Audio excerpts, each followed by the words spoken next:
Well, this next story also involves people who help get music made and sometimes suffer for it. Symphony and choral conductors can develop rotator cuff and other repetitive motion maladies. But thanks to the innovative folks at the UMKC School of Computing and Engineering, help is on the way. Brad Austin and Mike Sherry show you how health and art come together in a most unusual way.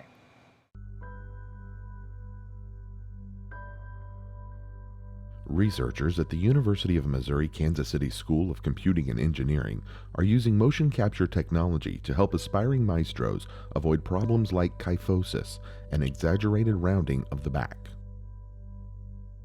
Conductors are constantly trying to avoid rotator cuff injuries in their shoulders, injuries in their back, injuries in their neck, injuries in vertebrae, and anything that can be a postural injuries can become very costly and debilitating, and the worst case scenario could be prevent them from continuing their career.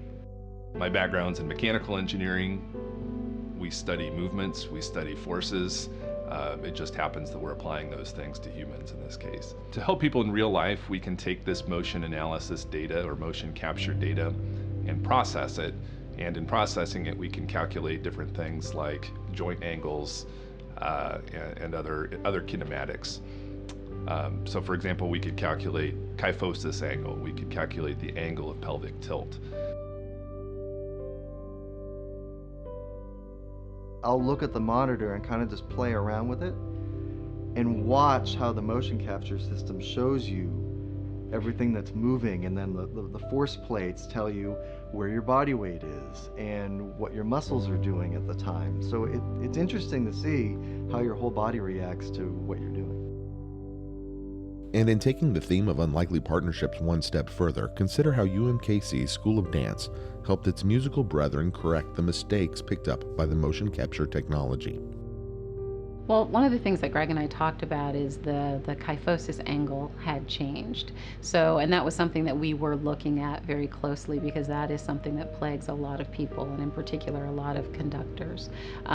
So instead of an angle like this, you had a little bit more of a this kind of an angle happening, right? So now the neck and head are not jutting forward anymore. Someone's in more of a proper up and down alignment. They seem to be more stable on their footing with the conducting trials that happened later in the lab compared to the ones that happened earlier. So my assessment of that was their core strength or core stability was helping them be more stable in general.